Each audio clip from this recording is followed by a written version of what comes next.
En 1917, deux révolutions vont provoquer la chute de l'Empire russe en quelques mois. De ces événements vont ensuite émerger un nouveau système politique, puis une nouvelle superpuissance.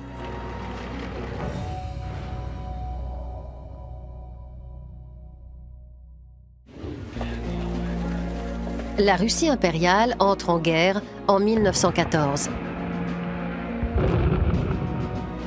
Les victoires sur le front sont de courte durée et les échecs militaires affaiblissent l'Empire. Début 1917, la Russie est en proie à de graves pénuries. Le pays était au bord de la famine. Donc, le peuple ne faisait plus confiance au régime tsariste, ni au tsar lui-même, qui poursuivait une guerre dont les répercussions sur la société étaient pourtant catastrophiques.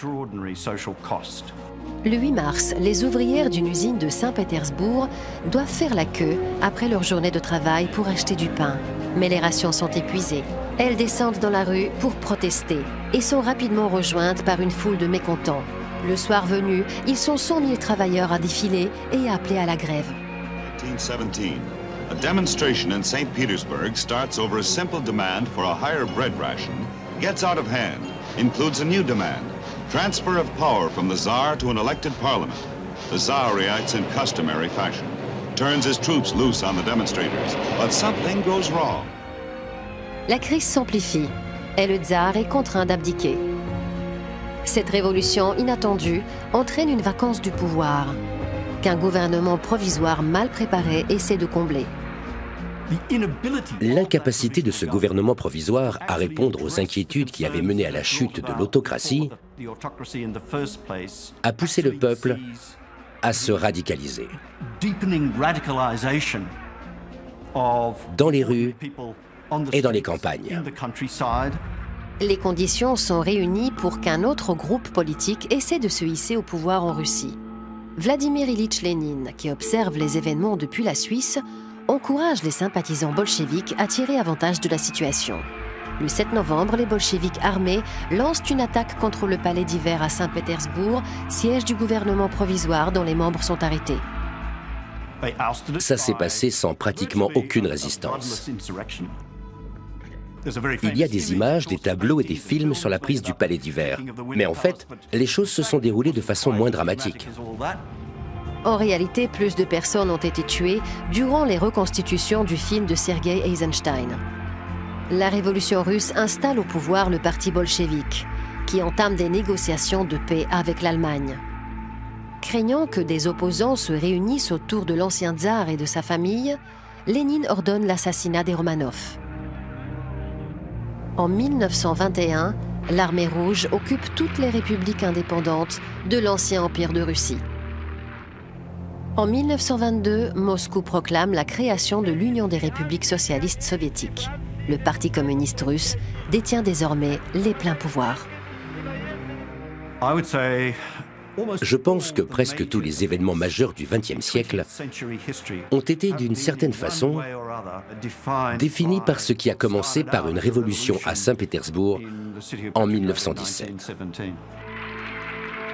Lénine a mené ses sympathisants à la victoire et crée un nouveau système de gouvernement. Mais à partir de 1921, la dégradation de son état de santé va permettre à un homme de gravir les échelons. Joseph Staline, figure ascendante au sein du parti, prend le pouvoir. C'est le seul homme auquel Lénine était hostile. Le père de la révolution russe meurt en 1924. Sous Staline, l'URSS va se transformer en l'une des deux grandes puissances mondiales. Mais cela se fera au prix de la collectivisation des campagnes et de terribles famines engendrées par la politique du grand tournant. Et surtout en menant la guerre contre Hitler. Après les désastres initiaux de l'armée rouge, Staline sera le grand vainqueur de la Seconde Guerre mondiale.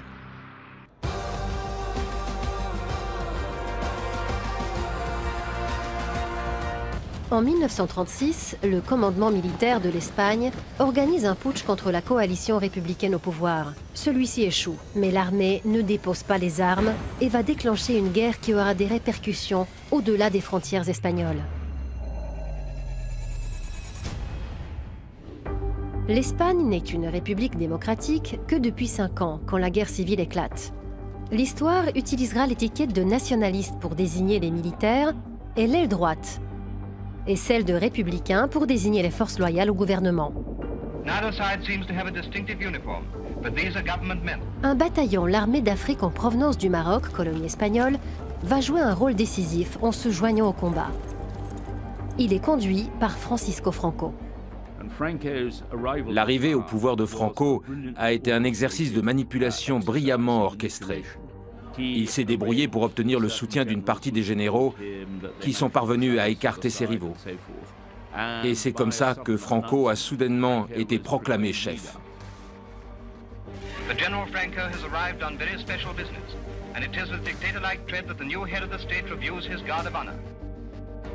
Très rapidement, les deux camps conquièrent des bastions. Les républicains prennent la Catalogne et sa capitale Barcelone, ainsi que d'autres villes avec une aide très modeste de l'Union soviétique, alors que l'Allemagne et l'Italie fournissent du matériel et des troupes au camp adverse. Bien que le rapport de force leur soit favorable, les nationalistes optent pour la défense plutôt que pour l'attaque. La stratégie de Franco est de mener une guerre d'usure. Franco avait des arrière-pensées politiques. Faire traîner la guerre lui permettait dans le même temps de supprimer toute opposition. C'est notamment durant cette période, même dans les zones parfois majoritairement favorables aux républicains, que les nationalistes ont réussi à écraser leurs opposants en les tuant si nécessaire. La guerre évolue lentement. Chaque camp défend ses positions.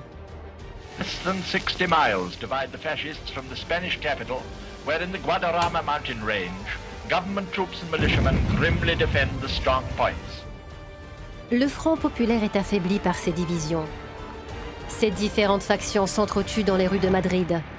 Et c'est presque sans avoir à livrer de combat que les nationalistes prennent la ville le 1er avril 1939. À la guerre civile succède la Deuxième Guerre mondiale.